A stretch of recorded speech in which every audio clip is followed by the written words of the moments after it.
Welcome art friends and art is therapy crew. Operation Use Those Art Supplies. Today is episode 2 and I'm featuring Holbein acrylic gouache.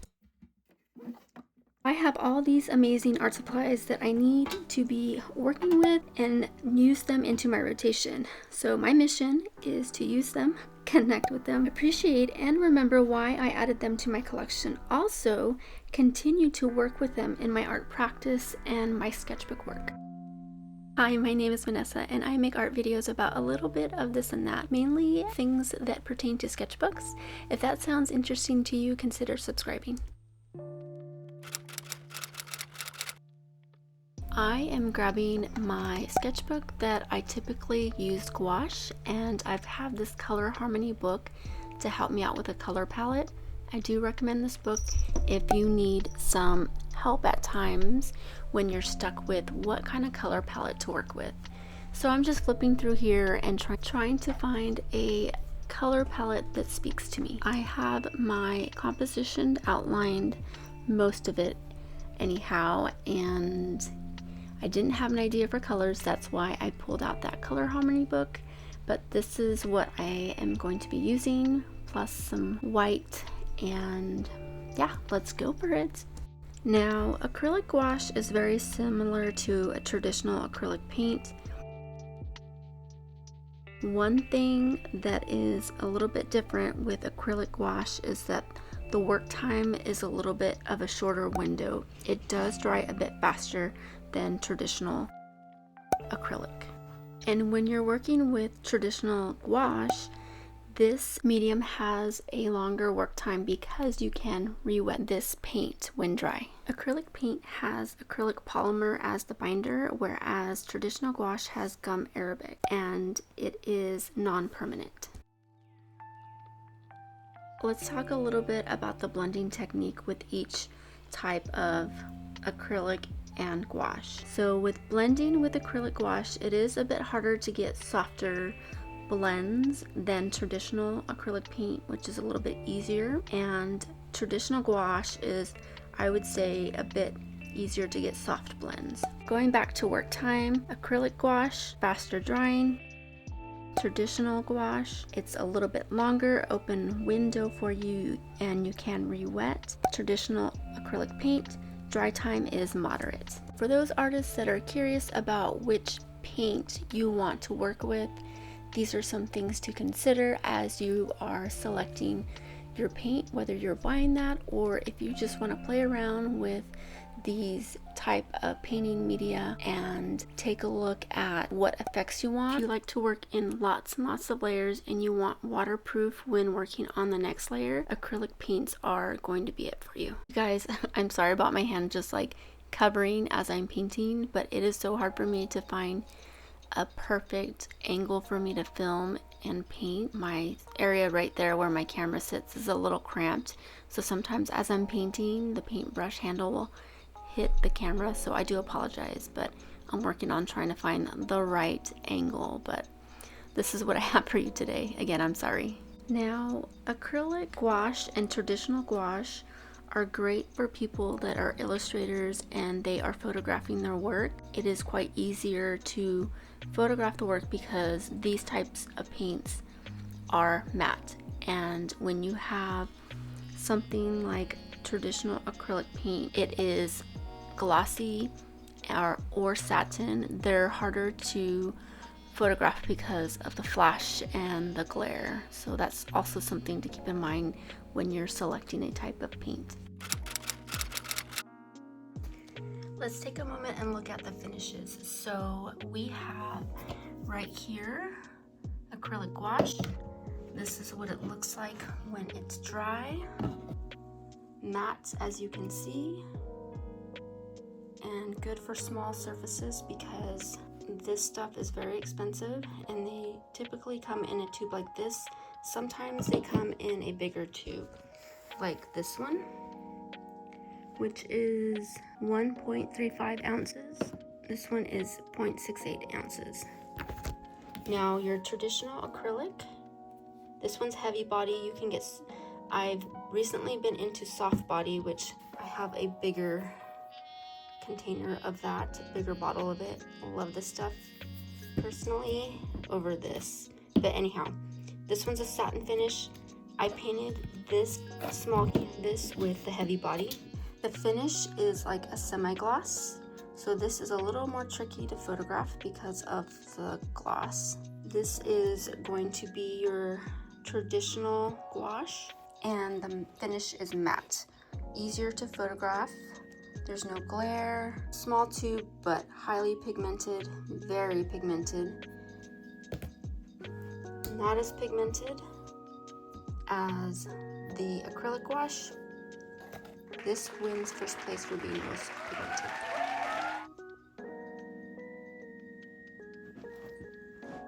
I really like this sketchbook, this Archer and Olive sketchbook, and this was supposed to be part of my art challenge for this year, which I didn't complete. Oops. But, you know, just trying to be honest with you. Had good intentions, but I'm back in it, and I'm not going to give myself a time frame on when I should complete it. But here we are today, using a supply that I have neglected and a sketchbook that I have neglected. So, pat on the back for me. Speaking of goals and all of that jazz, it is the closure of 2025. So, can you guys believe it? November is just about done. We have one more month, and then we walk into a new year. With that said, do you guys have any New Year's resolutions? Are you into that type of thing?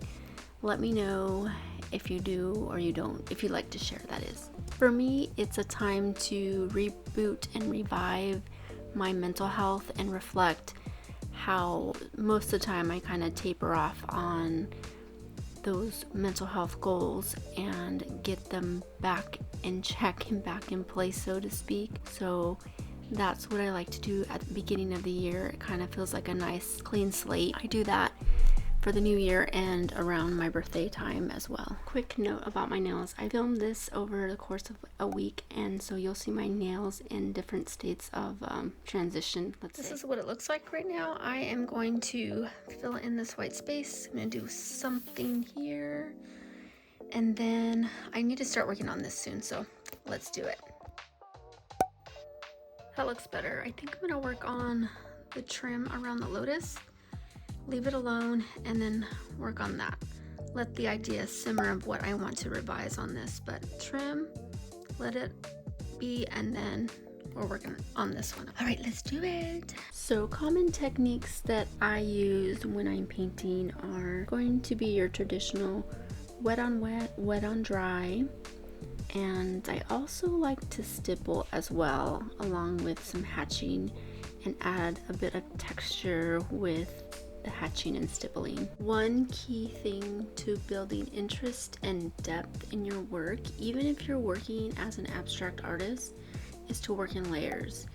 Build up different techniques, colors, layers, and when you stack them all together, it really gives some visual depth to your work and some richness and interest to it. Another key point about working in layers is it gives you a chance to experiment and explore your medium. You can feel free to stack layers and cover up mistakes, or keep those experiments that actually work and make your work shine. And so if you do make a mistake, cover it right up, start over. That's part of the learning process, is exploring new ways to use your media. So let's go back to our acrylic gouache, traditional gouache, and traditional acrylic paint, and let's talk about opacity and color behavior. In terms of opacity, the acrylic gouache is very opaque, and as far as color shift, there is a slight darkening as the acrylic dries. Traditional gouache is extremely opaque and there is minimal color shift. Traditional acrylic paint, the opacity does vary, and it's semi-opaque depending on the viscosity, how thick the paint is, how fluid it is, brands, so that is very unpredictable. And as far as the color shift, that is moderate darkening when dry. When you go to layering the paint, acrylic gouache and traditional acrylic have nice clean layers because there's no reactivation of the base layer. Whereas traditional gouache, it can be reactivated with the earlier layers, but that also can work to your benefit to go back and rework areas by doing a bit of blending. Now the blending is not as good as when the traditional gouache is straight out of the tube, but you still can rework areas and reblend if need be. Just remember, with any type of acrylic paint, once that paint is dry, it is waterproof and you can't go back and rework layers, but a traditional gouache, you can do that. I am loving this hair. I at times wish I could dye my hair an unusual color, but I can't do that because of my job. But it's just fun to get that sort of vibe in my sketchbook with my painting. Let's talk about surface compatibility. With traditional gouache, it's easier on paper and it can crack on canvas if used thickly. Acrylic gouache adheres better to non-porous surfaces because of the acrylic binder. Traditional acrylic paint works on almost anything. You can use it on wood, fabric, canvas, plastic. If you're doing it on plastic, you'll have to use a primer. Personally, I am glad that I bought acrylic gouache, but I don't think I would repurchase it. I would just go with traditional acrylic. So acrylic gouache is going to be ideal for doing illustrations, which I can do with traditional gouache. Doing poster art, you want flat, matte, graphic shapes, and artists that want a gouache style but waterproof layers. What is acrylic paint ideal for? It is great for large surfaces. If you want to paint thickly, expressive brush strokes, it's very durable, it's archival, and you can definitely use mixed media with it. You can collage with it, you can add gels, other mediums. Sky is the limit with traditional acrylic paint. Now, you can use gels and other mediums into acrylic gouache, but it's going to change the overall appearance. You might lose some of that matte and opaque effect that you have without the mediums and gels, so just keep that in mind.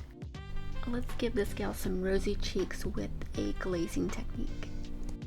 Compositionally speaking, it needs a little something something, so I'm going to add some other elements to it to give it some better balance with the composition.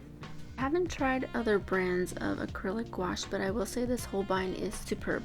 It is really good. The pigment load is strong, so it is stronger than my acrylics that I have, so I have less layering to do for opacity. As far as opacity is concerned, it is good for smaller scale paintings. Right now it's time to wrap it up with some techniques that I really haven't used yet. I've used a little bit of glazing, but I'm gonna do a bit more of that and some scumbling. So let's see how it goes. Glazing is one of my favorite techniques to do with any type of painting medium. I love it so much. It is akin to what you do with watercolor. So if you're a watercolorist, this is a common thing that you use, is a transparent thin layer on top of a base layer, and it slightly alters the overall color and appearance of what you have on your surface that you're painting.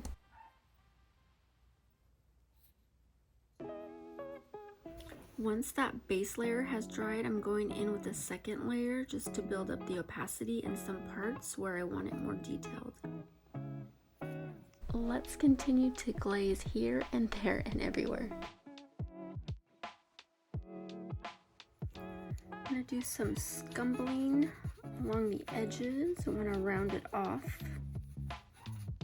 So it's almost like scumbling and glazing at the same time. Let's see how it goes. My brush was a bit too wet for effective scumbling, but that's okay. I was in a bit of a hurry to finish this video before the end of the week and have it edited for you, but I still like the end result of it, so it worked out okay in the end. You guys, I have to take a moment to say how blown away I am on how my channel has been growing over the last few videos that I made, and I am close to 3,000 subscribers. I'm like 300 off at the time of this recording, and that is amazing. I never thought my channel would be where it is right now, but I'm very thankful for that. So thank you guys that have been joining this journey with me, and to the people that have been here from the beginning and to the people that are currently joining, thank you very much. As you know, this is the Art is Therapy crew, and you are an art friend of mine, and I made this channel to go through a very hard time in my life and just kind of document my art during this time period. And I've always used art to heal me, and it continues to do that, and it will always be that for me. So what I'm getting at is a thank you. I am grateful for you today and always. In 2 weeks, I will have my next YouTube video ready with the Daniel Smith watercolors. And then also next month in December will be episode number 3, Use Those Art Supplies, featuring to be announced. I will put out a poll and then we'll vote on it together. All right, you guys ready for the final reveal? This sketchbook is so pretty, by the way. It's got some holographic detailing and accents. I love it. It looks magical, and I think the painting does too. Here it is. Ta-da! This has a majestic, magical feel to it. Art is therapy vibe is what I'm going for. Radiate positivity into the new year. We are wrapping up 2025 and focusing on everything that is good and blocking out the negativity. I hope you guys enjoyed this video and got some ideas and tips and tricks on acrylic gouache. Very similar to acrylic, but yeah, thank you guys so much for watching. And then my next video is gonna be a little Daniel Smith watercolor haul. Oopsies. I did buy some, so yep, couldn't help myself. That's a little early Christmas gift. But thank you guys so much for watching. I hope you have a wonderful and creative day. You stay happy and healthy, and I'll see you next time. Bye-bye.